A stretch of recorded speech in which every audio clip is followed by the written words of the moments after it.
Geoff Regan knows a lot about that position. He was House Speaker from 2015 to 2019, just before Anthony Rota. And Geoff, from the perspective of a former Speaker, what's your reaction to what went wrong here? Well, look, I feel very badly for my friend Anthony with the way this worked out, but I think everyone acknowledges this was a very serious error. And we're all, I mean, I can think of the thousands, well, I don't want to think of the thousands of errors I've made in my life, but haven't we all? This was a very serious one, and I certainly understand his decision to resign.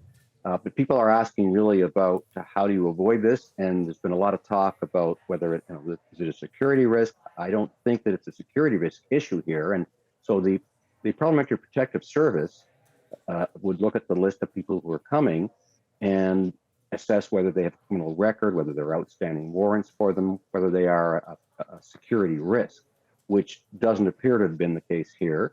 The question is, what happens in terms of a political risk or an international relations risk? And that's always been where the Speaker and the Speaker's staff have to watch out for those sort of things.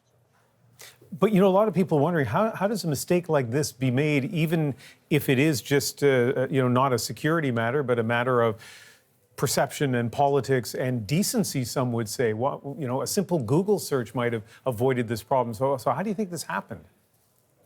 I think those questions have been addressed to Mr. Rota, and I think that I have to leave that to him to answer that. Speakers are members of Parliament campaigning in the election for their party. Rota is a Liberal MP. You were too. Is there anything that happened here that's the responsibility of the Prime Minister?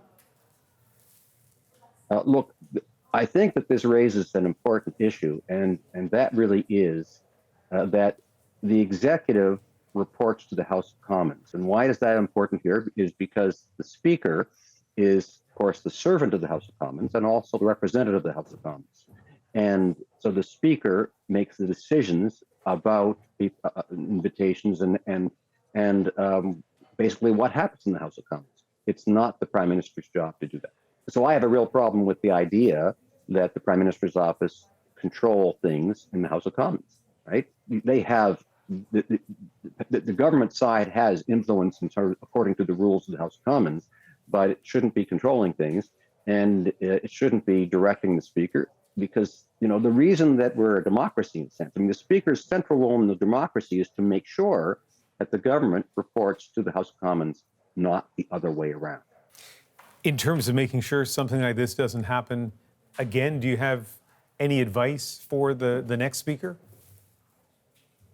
I think that members of Parliament will be discussing this and are discussing this, and will come up with lots of ideas. Any Speaker obviously has to be careful with this sort of thing and show good judgment. But the House itself may make decisions about how to deal with this going forward. Members of Parliament, I think, will undoubtedly have lots of good suggestions for the new Speaker. Geoff Regan in Stanhope, Prince Edward Island this evening. Thanks for joining us. Thank you.